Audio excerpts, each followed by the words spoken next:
नमस्कार साथियों, Uttarakhand exam solution में आपका स्वागत है। और एक अच्छी खबर हमारे साथियों के लिए आज रहने वाली है कि जो प्रारंभिक शिक्षा में द्विवर्षीय डिप्लोमा यानी कि डीएलएड प्रशिक्षण हेतु जो एंट्रेंस एग्जाम होता है उसके लिए फॉर्म जो है आ चुके हैं। जो भी साथी वेट कर रहे थे वो क्या यहाँ पर अब फॉर्म भर सकते हैं। तो यहाँ पर फुल डिटेल नोटिफिकेशन के बारे में बात करेंगे कि कब से आप फॉर्म भर सकते हैं, कब तक आप फॉर्म भर सकते हैं, क्या क्या चीजें इसमें आपकी आवश्यक रहने वाली है। तो यहाँ पर सबसे पहले देखिएगा कि ये जो नोटिफिकेशन आया है इसमें दिया गया है कि जो आप एग्जाम जो फॉर्म है वो आपके कब से भरे जाने स्टार्ट हो जाएंगे। आपके 7/9/2025 से आपके यहाँ पे एग्जामिनेशन फॉर्म भरे जाने स्टार्ट हो चुके हैं। और लास्ट डेट की अगर मैं बात करूं कि last date of submission of online application यानी कि कब तक आप फॉर्म भर सकते हैं, तो 6/10/2025 यानी कि अक्टूबर 6 तक क्या है आप ये फॉर्म आपका भर सकते हैं। Last date of submission of fees यानी कि फीस जमा करने की जो अंतिम तिथि रहने वाली है वो रहने वाली है आपकी 8 अक्टूबर 2025। तो 8 अक्टूबर तक क्या है आप अपनी एग्जामिनेशन फीस यहाँ पर सबमिट कर सकते हैं। उसके बाद अगर आपकी कहीं पे कोई त्रुटि हो जाती है फॉर्म भरने में, तो अगर आपको वहां पर कुछ करेक्शन करना है अपने फॉर्म में, तो वो डेट जो रहने वाली है वो है आपकी 13 अक्टूबर से 16 अक्टूबर के बीच में आप अपने फॉर्म में यहाँ पर करेक्शन कर सकते हैं। तो ये चीजें आपको यहाँ पर ध्यान रखनी है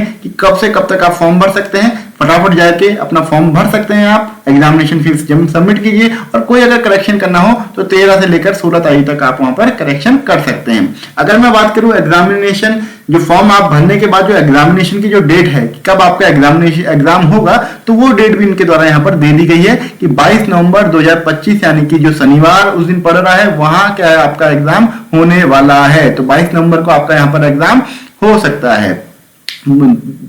इसके बाद अगर हम बात करें पूरे फुल नोटिफिकेशन की बात करते हैं, तो यहाँ पर देखिए राज्य में स्थित जिला शिक्षा एवं प्रशिक्षण संस्थानों में क्या है यानी कि डाइट जो है ये आपका करवाता है इसे। और उत्तराखंड की वेबसाइट www.ukdled.com पर जाकर आप क्या है अपना फॉर्म सबमिट कर सकते हैं। प्रवेश परीक्षा की मैंने बता दिया आपको, जो एग्जामिनेशन है वो कब आपका कंडक्ट किया जाएगा, 22 नवंबर 2025 को सुबह 10 बजे से आपका एग्जाम यहाँ पर कंडक्ट किया जाएगा 12:30 बजे तक, यानी कि 2.5 घंटे की टोटल परीक्षा यहाँ पर रहने वाली है। आप फॉर्म भरने के लिए बता दिया मैंने आपको www.ukdled.com यानी कि उत्तराखंड DLED.com पर क्या है आप जाकर फॉर्म भर सकते हैं। 7 तारीख से आपके फॉर्म भरे जाने स्टार्ट होंगे। 6 अक्टूबर 2025 तक आपके फॉर्म यहाँ पर सबमिट होंगे। 8 अक्टूबर क्या है आपकी अंतिम तिथि रहने वाली है आपका एग्जामिनेशन फीस भरने की। और उसके बाद जो है 13 से 16 तक आप उसमें चेंजेस कर सकते हैं एग्जामिनेशन फॉर्म में। इसके बाद आगे आ जाएंगे तो आगे बात करते हैं कि इसमें प्रवेश परीक्षा में सम्मिलित होने हेतु जो परीक्षा केंद्र है उनकी जो सूची यहाँ पर दे दी गई है। अलग अलग डाइट की अलग अलग सूची दे रखी है। टोटल 29 शहर आप लोगों को दिए जाएंगे, जिसमें से क्या है आप अपना परीक्षा केंद्र आप चुन सकते हैं। शैक्षिक योग्यता की बात करते हैं तो शैक्षिक योग्यता इसमें क्या दी गई है, देखिए अभ्यर्थी द्वारा द्विवर्षीय डीएलएड प्रशिक्षण हेतु विज्ञप्ति प्रकाशित होने की तिथि से पूर्व भारत में विधि स्थापित किसी भी विश्वविद्यालय से विज्ञान अथवा विज्ञानेतर विषयों के साथ स्नातक परीक्षा उत्तीर्ण कर ली हो। यानी कि या तो आपने विज्ञान या विज्ञान के अलावा किसी और से क्या है आप जो है आपने अपनी परीक्षा उत्तीर्ण की हो, तो आप क्या है ये फॉर्म भर सकते हैं, यानी कि ग्रेजुएशन होना आपका अनिवार्य है। तो देखिए यहाँ पे सीटों का आवंटन अगर मैं बात करता हूं तो किस प्रकार से होगा। अगर आप विज्ञान वर्ग के हैं तो आपके लिए टोटल 325 यहाँ पर पोस्टें रहने वाली हैं। और अगर आपने विज्ञान इतर मतलब विज्ञान से अलावा यानी कि बीए या बीकॉम अगर आपने कर रखा है तो यहाँ पर 325 पोस्टें आपके लिए वहां पर रहने वाली हैं। तो सिंपल सी बात है कि हर एक डाइट यानी कि 13 जिले हैं और 13 जिलों में हर एक डाइट यानी कि जो इंस्टीट्यूट है वहां पर 50 सीटें रहती हैं। तो हर एक जिले में क्या है 50 सीटों के हिसाब से टोटल 650 सीटें यहाँ पर रहने वाली हैं, जिसमें से हर एक डाइट में आपकी 25 सीटें आपका विज्ञान विषय वाले छात्रों के लिए और 25 सीटें जो है आपका विज्ञान इतर यानी कि विज्ञान से अलावा जिन्होंने ग्रेजुएशन किया है उनके लिए यहाँ पर रिजर्व रहने वाली है। तो इस हिसाब से आप अपना फॉर्म फिलअप कर सकते हैं। इसके बाद आगे बात करते हैं कि इसमें जो आयु सीमा की अगर मैं बात करता हूं कि आयु सीमा क्या रहने वाली है, तो यहां पर देखिए 1 जुलाई 2026 यानी कि अगला आने वाले वर्ष तक आपकी अधिकतम आयु 30 वर्ष से अधिक नहीं होनी चाहिए। यहां पर सबसे बड़ी जो है आयु जो है वो एक इंपॉर्टेंट चीज है, ध्यान रखिएगा।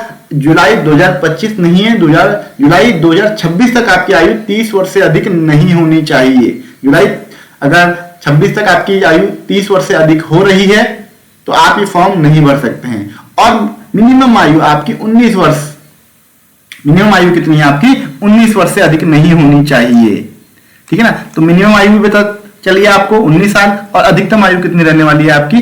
30 वर्ष यहाँ पर रहने वाली है। यहाँ पर कोई छूट अगर नहीं दी गई है, जो आपके अलग अलग कैटेगरीज वाइज है वो उसमें जितनी छूट आपको मिलती है वही यहाँ पर अलग से आपको दी गई है, कि जैसे SC ST को 5 साल की, OBC को 3 साल की, तो इस प्रकार से यहाँ पर छूट दी जाएगी। तो आगे बात करते हैं डीएलएड प्रशिक्षण एवं सेमेस्टर परीक्षा शुल्क। देखिए यहाँ पर जो आपका परीक्षा शुल्क रहने वाला है, अगर आपका चयन हो जाता है और आप ये एंट्रेंस एग्जाम निकाल लेते हैं, तो फीस कितने रहने वाली है आपकी?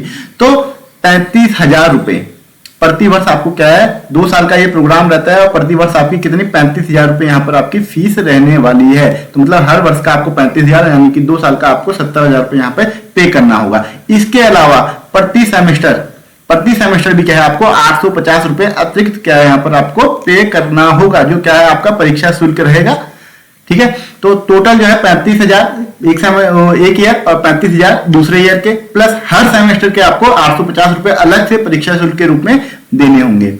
इसका चयन का आधार देखिए, चयन का आधार जो आप एंट्रेंस एग्जाम देंगे उसमें क्या है, जो आपकी मेरिट बनेगी उसके आधार पर आपका यहाँ पर चयन किया जाएगा। और प्रवेश परीक्षा का अगर मैं स्वरूप या पाठ्यक्रम की अगर मैं बात करता हूँ कि क्या क्या उसमें आने वाला है, तो देखिए जो आपकी परीक्षा रहने वाली है, जो 22 तारीख को 22 नवंबर को आपको जो परीक्षा होने वाली है, उसमें देखिए जो आपका परीक्षा होगी वो कैसी होगी आपकी? MCQ टाइप, मतलब बहुविकल्पीय प्रश्नों पर आधारित होगी, जिसमें आपका 2.5 घंटे का एग्जाम रहने वाला है। 2.5 घंटे के आपका ये टोटल पेपर रहेगा, जिसमें आपके 200 प्रश्न रहने वाले हैं। 2.5 घंटे में आपको 200 प्रश्न यहाँ पर करने होंगे। 200 प्रश्न, प्रत्येक प्रश्न कितने का? 1 अंक का रहने वाला है। हर एक सही उत्तर के लिए 1 अंक मिलेगा, और नेगेटिव मार्किंग भी यहाँ पर रहने वाली है। प्रत्येक प्रश्न पर 4 विकल्प दिए जाएंगे, जिनमें एक विकल्प सही होगा। प्रश्न मुख्यतः किससे होंगे? देखिए सामान्य ज्ञान यानी कि GK GS यहाँ पर आपका आएगा, सामान्य बुद्धिमति एवं तर्क शक्ति यानी मैथ्स रीजनिंग भी आपको यहाँ पर आने वाली है, संख्यात्मक योग वगैरह आपका आने वाला है, और शिक्षण अभिरुचि से संबंधित भी क्या है यहाँ पर आपका ज्ञान परखा जाएगा, ठीक है ना। जिनका ज्ञान एक सामान्य स्नातक योग्यताधारी से अपेक्षित, मतलब थोड़ा सा आपका जो है ग्रेजुएशन लेवल का भी क्या है, जितना ज्ञान होना चाहिए वो आपसे वहां पर पूछा जाएगा। और जो मैथ्स हो गया है, आपका रीजनिंग हो गया, ये चीजें यहाँ पर आपकी आने वाली है। उत्तर पुस्तिका का रूप OMR सीट का प्रयोग किया जाएगा। OMR ऑफलाइन में आपकी ये परीक्षा होने वाली है, और हिंदी इंग्लिश में क्या है आपको पेपर मिलने वाला है। तो ये चीजें यहाँ पर आपको ध्यान रखनी है कि क्या क्या चीजें आपको यहाँ पर कवर करनी है। उसके बाद बात करते हैं द्विवर्षीय डीएलएड प्रवेश परीक्षा शुल्क। अब कितना आपको फॉर्म के लिए पे करना है, तो उसकी बात करते हैं। डीएलएड जो आप एंट्रेंस देंगे उसके लिए अगर आप बात करें तो सामान्य एवं अन्य पिछड़ा वर्ग के अभ्यर्थियों के लिए, यानी जो OBC और जनरल कैटेगरी के स्टूडेंट हैं, उनको 600 रुपए का क्या है यहाँ पर आपको फीस पे करना होगा। अनुसूचित जाति अनुसूचित जनजाति यानी SC और ST के छात्रों को यहाँ पर 300 रुपए यहाँ पर फीस पे करनी होगी। और सभी वर्गों के निःशक्त दिव्यांग अभ्यर्थियों के लिए, और किसी भी वर्ग का अगर कोई दिव्यांग अभ्यर्थी है तो उसको क्या है 150 रुपए यहाँ पर आपको पे करना होगा। बाकी नियम भी इसमें दिए गए हैं कि भैया क्या क्या आपको चीजें मिलने वाली है। लिखित परीक्षा केंद्र की बात करें तो मैंने बताया था आपको 13 जनपद 13 जिले हैं उत्तराखंड में, तो 13 जनपदों के क्या है 29 शहरों में आपकी ये परीक्षा होने वाली है। तो आप अपना वहां पर जब फॉर्म भरेंगे तो परीक्षा केंद्र के लिए आप शहर वहां पर चयन कर सकते हैं कि कहाँ आपको परीक्षा देनी है। उसके बाद बात करते हैं आगे। अगर मैं बात करूं तो डेट मैंने आपको पहले ही बता दी कब से कब तक आप यहाँ पर भर सकते हैं। और कोई अगर आपको लगता है कि यार आपको कहीं पे कुछ भी सूचना या मार्गदर्शन की आवश्यकता है फॉर्म भरते समय, तो इनके द्वारा क्या है नीचे यहाँ पर नंबर दिए गए हैं। तो देखिए किसी भी जानकारी हेतु संपर्क कर सकते हैं। आपका फोन नंबर दिया गया है 05947254 तो ये फोन नंबर यहाँ पर दिए गए हैं, इस पर भी आप कॉल कर सकते हैं। अगर फोन रिसीव नहीं होता है तो ये ईमेल आईडी आपको दी गई है कि dled2015@gmail.com, तो इस पे भी या इस पे दोनों में से किसी एक पर क्या है आप अपना ईमेल यहां पर कर सकते हैं। उसके बाद www.ubse.uk.gov.in या www.ukdled.com पर भी जाकर आप अधिक जानकारी यहां पर प्राप्त कर सकते हैं। ये अधिकारियों के नाम और नंबर यहां पर आपको दे रखे हैं कि अगर आपको परीक्षा संबंधी जानकारी है तो परिषद के निम्न अधिकारियों से भी आप यहां पर संपर्क कर सकते हैं। कौन क्या है सभी लोगों का यहाँ पर आपका नाम दे रखा है। श्रीमती पूर्णिमा भोज वरिष्ठ प्रशासनिक अधिकारी है, इनका मोबाइल नंबर यहाँ पर आपको दे रखा है। श्रीमती नमिता पांडे शोध अधिकारी, इनका मोबाइल नंबर यहाँ पर आपको दे रखा है। श्री सुनील रावत जी मुख्य प्रशासनिक अधिकारी, श्रीमती सुषमा गौरव उप सचिव, श्री BMS रावत ये अपर सचिव है, इन सब के नंबर यहाँ पर आपको दे रखे हैं। अनुभाग अधिकारी हैं, नोडल अधिकारी हैं डीएलएड परीक्षा के लिए, तो इन लोगों से भी आप बात कर सकते हैं। तो यहाँ पर पूरा जो स्ट्रक्चर आपको यहाँ पर दे रखा है कि किस प्रकार से आपको फॉर्म भरना है, क्या क्या आपको डॉक्यूमेंट चाहिए, वो पूरा भी यहाँ पर आपको दे रखा है। लिंक नीचे आपका डिस्क्रिप्शन बॉक्स में शेयर कर दिया जाएगा इसका, वहां से आप क्या है ये डीएलएड एंट्रेंस एग्जाम का जो प्रोस्पेक्टस है वो डाउनलोड कर सकते हैं। फॉर्म भरने के लिए भी क्या है आपको वेबसाइट का लिंक नीचे शेयर कर दिया जाएगा। तो जो जो साथी योग्य हैं और फॉर्म भरना चाहते हैं तो फटाफट क्या है यूके डीएलएड की साइट पर जाकर अपना फॉर्म भर सकते हैं और अपनी तैयारियां क्या है अभी से आप स्टार्ट कर दीजिएगा। तो ऑल द बेस्ट सभी को। या आज के लिए यहीं पर मिलते हैं नेक्स्ट सेशन में, तब तक के लिए धन्यवाद।